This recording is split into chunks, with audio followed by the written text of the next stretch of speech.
Aren't you my husband, baby? Mwah. Yeah, that's Sirius and me. Hello there, Pixies! Welcome back to my channel. Today's video is part 2 of reading my Harry Potter fanfiction to you all. I wrote it when I was 17. Don't hate me, it's not very good. But I thought I would show you guys, so this will be chapter 2. If you haven't seen the first chapter, please check it out up there in the cards and come back to this one, because I'm not doing a recap, so you might want to go check. But there will be a recap in the description of what happened in the last chapter, because I'm not that mean. With all that said, let's get into chapter 2 of Severed Ties, the chapter known as Professor Lockheed. Okay, so chapter 2, Professor Lockheed. The Great Hall seemed busier than usual when Lily and Imelda came down for breakfast and their new timetables for the year.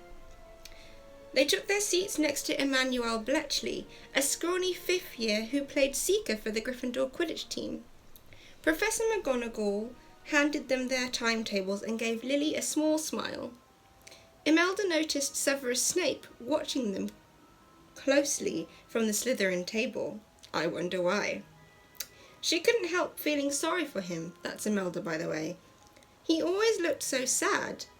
Although, she thought, Potter does make his life hell.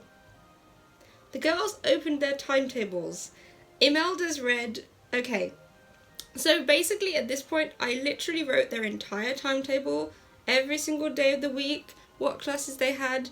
It took up a lot of writing space and I should never have done that. I do not know why I decided to write the entire timetable. Like, it's long.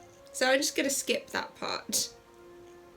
Why on earth did you pick Muggle studies? They're nowhere near as interesting as wizards and witches, Lily asked incredulously. They're interesting. What did you pick? Ancient runes. It seems fascinating. Care of magical creatures should be fun too. I heard Professor Kettleburns lost loads of limbs during that lesson. Should we head off to Charms then? I love how Lily is just so blasé about the fact that her teacher has lost limbs in this class. Like, oh yeah, care of magical creatures should be great. I might lose a limb or two. No big deal. Like, come on, Lily, really? As usual, Professor Flitwick had to stand on a pile of books to be seen over his desk. You know, that's me. That is me. I am so short. He was teaching the Gryffindors and Hufflepuffs how to use the cheering charm that makes the charmed person feel extremely cheerful for at least 4 hours. James and Sirius were their usual annoying selves and decided to send snitch-shaped origami flying around the room with Wingardium Leviosa, the levitating charm. Wingardium Leviosa! Wingardium Leviosa! Okay, I'm done. I'm afraid that is not the spell we are learning today, boys. That spell was taught in your first year. I see you finally mastered it, Flitwick said angrily, as a parchment snitch flew past his ear. Could you ever imagine Professor Flitwick actually being angry? I really can't, so I don't know why I wrote that he was angry. I feel like he just praised them for getting the spell right. And I did rewrite that to say that he was happy with them, because Flitwick's just never angry. 20 points from Gryffindor, 10 from each of you. Wow, that is harsh. Imelda did not bother trying to tell Flitwick that nobody's points could be docked, as no one had actually gained any in the first day of the year. Professor Slughorn was just as cheerful as ever when the Gryffindors and Slytherins had potions with him.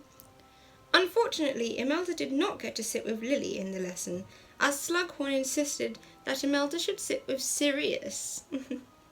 To her great annoyance, I bet. I bet she was so annoyed that she had to sit with Sirius Black. Both Lily and Imelda excelled in potions and were part of Slughorn's slightly elitist group called the Slug Club, in which gifted or famous students were rewarded with parties and such other things. Today you are going to be attempting to create your very own sleeping potion. Now, who can tell me the name of the main ingredient in this potion? Imelda's hand shot into the air. Oh, I know! That was never me in school, just saying. Slughorn nodded and she spoke. It's called asphodel, and the potion is also known as the draught of living death. Slughorn beamed proudly. Sirius' hand also shot into the air. Yes, Sirius. Professor, why are all the pretty girls swats? All the boys in the class laughed. Even the Slytherins.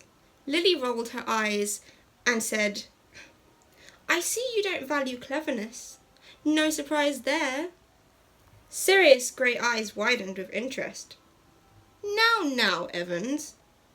You know, James, Remus and I are pretty good at practically every subject, but it's just wrong for Imelda to know so much.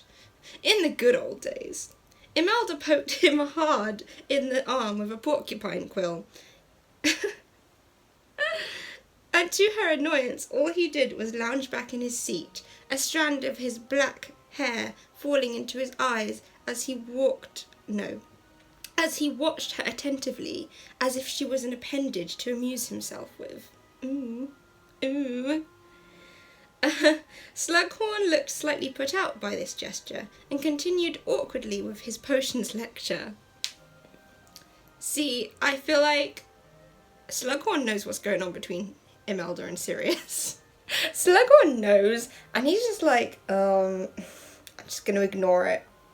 Imelda was far too irritated to really listen. Instead, she took out her intermediate potions book and stared hard at it, making notes as to how to create the perfect draught of living death.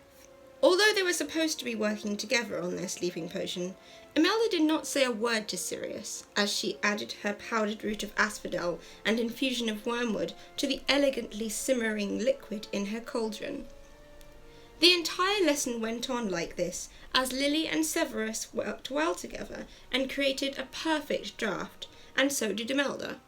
Sirius, however, looked peeved at the fact that he had not.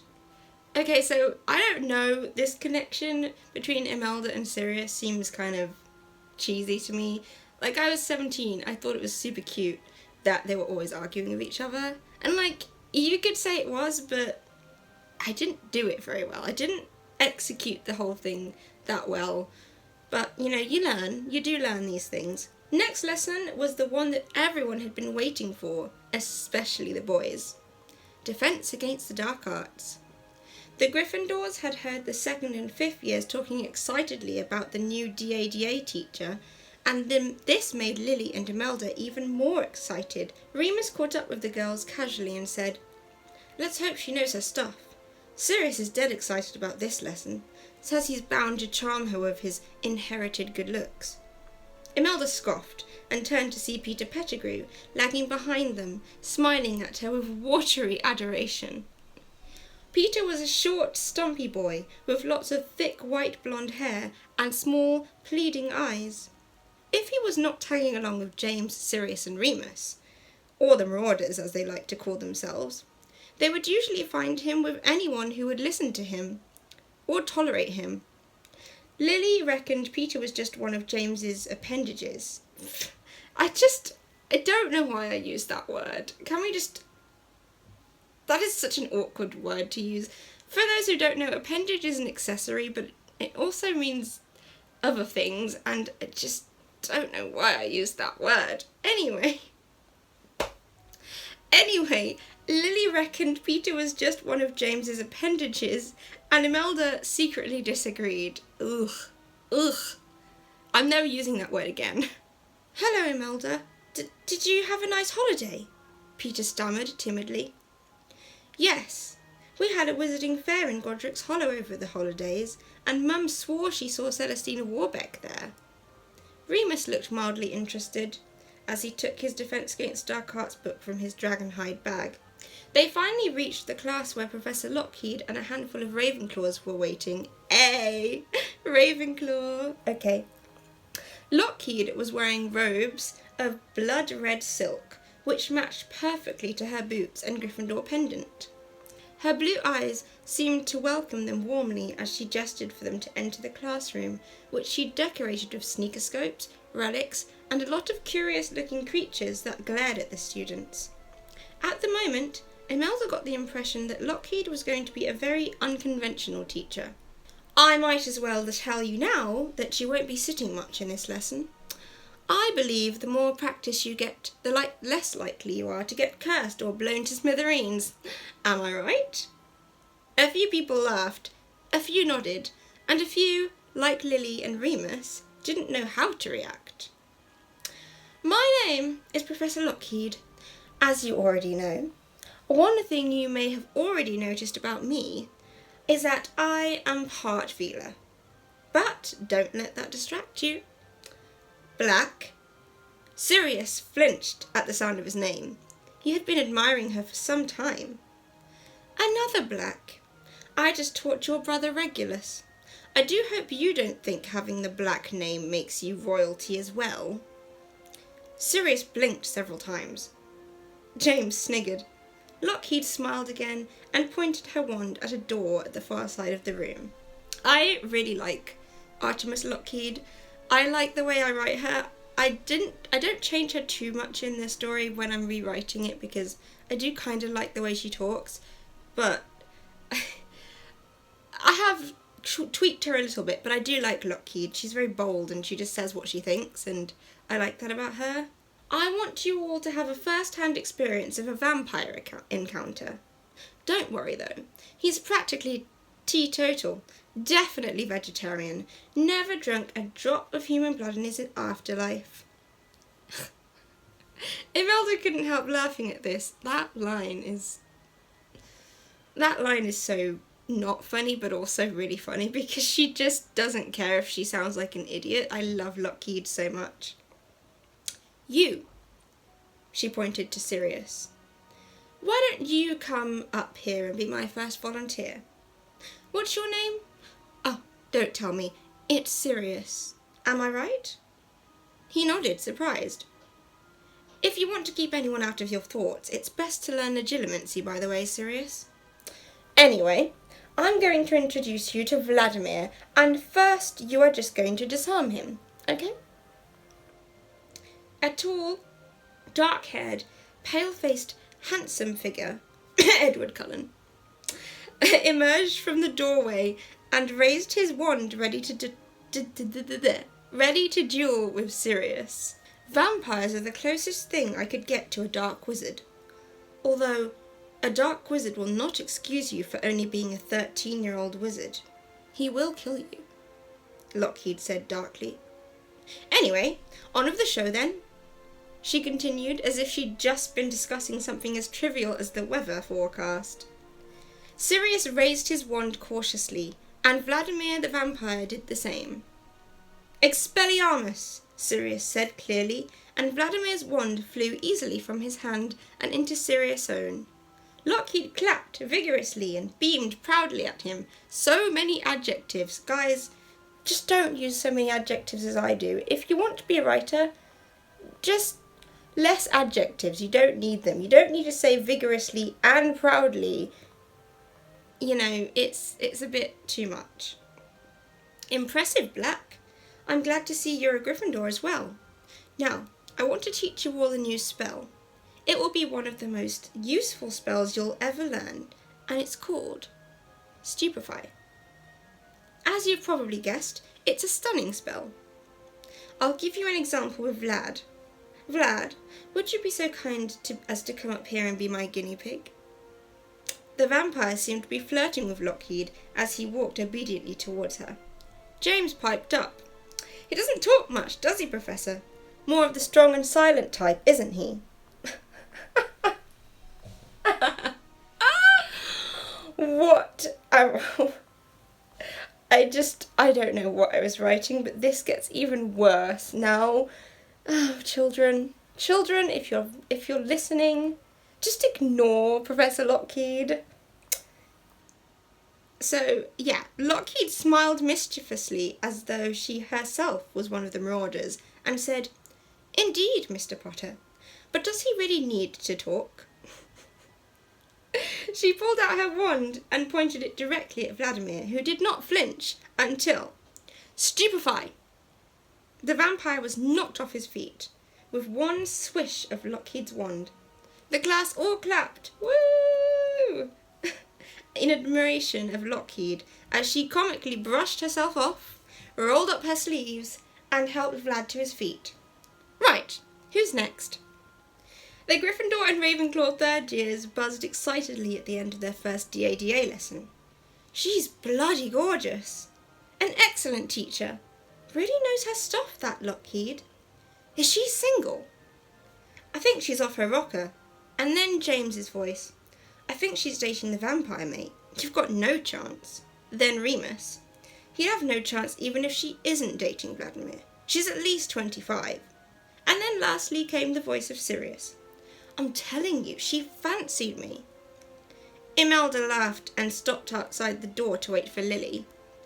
As she waited, she saw that Professor Lockheed was indeed seeing the vampire, or at least that was how it seemed as they smiled and laughed with each other flirtatiously, Lockheed flipping her hair and Vladimir eyeing her intensely. She couldn't help admiring Lockheed for her bold eccentricity and confidence, but it wasn't very wise of her to be openly flirting with a vampire in a school where word gets around very easily. Lily finally emerged from the classroom looking just as excited as everyone else. Drama. I sense drama. And I already know there's going to be drama, but no fraternising with vampires. That's the moral of the story. She's brilliant, isn't she? Slightly unprofessional, I might add, but brilliant all the same. Imelda nodded. Sirius, Remus, Peter and James appeared behind them. Sirius was grinning broadly. Remus looked quite cheerful. James seemed slightly annoyed, and Peter's eyes were extremely watery. Not once did she compliment me on my obvious defensive skill, James said indignantly. Maybe that's because you don't have any defensive skill, Lily said understatedly. More adjectives. Jealous much, James? After all, she was giving me all the attention. Like I said, she fancies me, was giving me the eye, I tell you, Sirius said matter-of-factly. Imelda rolled her eyes for at least the 9th time that day and said, Maybe in your dreams, Black, but certainly not in reality. James' attention seemed to have diverted to a corner where Snape sat looking extremely dark and distant. His head was bowed, and he seemed to be muttering a strange incantation to himself. James took it no time in approaching him, Sirius at his heel. Lily's eyes flashed furiously as she watched. Trying to conjure up some new friends, are you? Snivelous. It seems Rosier and Avery have ditched you. Looking for a better friend, I expect. One that doesn't look like a snivelling ball of spinelessness. James' voice was harsh and cruel, and he seemed to take pleasure in bullying Severus. Aren't you going to say something, Snivelous? Or are you willing to stand there and prove your weakness? Sirius said, just as cruelly. Severus' eyes bored into James's, and his hand was reaching clearly into his robes for his wand. Imelda and Lily moved instinctively to intervene. However, they felt a hand on each of their shoulders and turned to see the piercing blue eyes of Professor Lockheed, looking authoritatively down at them. Let me handle them. I don't want you two getting into trouble. Her voice was calm but stern as she walked towards the boys. James? Sirius? What do you think you're doing, provoking a duly innocent boy? Did he do anything to you, James? Her eyes focused on James's as she said, Your reasons are entirely immature, James. You should be ashamed of yourself. Do you think this person will be impressed? And you also, Sirius. I thought you weren't like the rest of your family. 20 points from Gryffindor. Ooh, that is harsh on Sirius. I thought you weren't like the rest of your family. That has got a sting. 'Cause he hates his family. Lockheed watched the boys sternly as they slowly backed away from Severus, and then, with a swish of her robes, turned the corner into the staff room. So that is the end of that chapter. It's very short. I like it quite a bit, actually. It could have been longer. It could have been less waffly. I feel like it did whatever. But it got to the point in the end, and I like the bit with Sirius, James, and Severus. I wish James wasn't so awful as a kid, and I wish Sirius wasn't so awful as a kid, because, as you know, Sirius is my husband. Aren't you? Aren't you my husband, baby? Mwah. Yeah, that's Sirius and me. But anyway, if you guys enjoy this story so far, please let me know in the comments what was your favourite thing about this chapter or the last chapter. You know, I mean, it's not the best story in the world, but I'm having fun reading it to you, and I can't wait to do it again next time. So if you haven't checked out the first one, please do, and if you liked this one, please give it a big thumbs up for Sirius. Do it for Sirius. And I will see you all next time, my friends.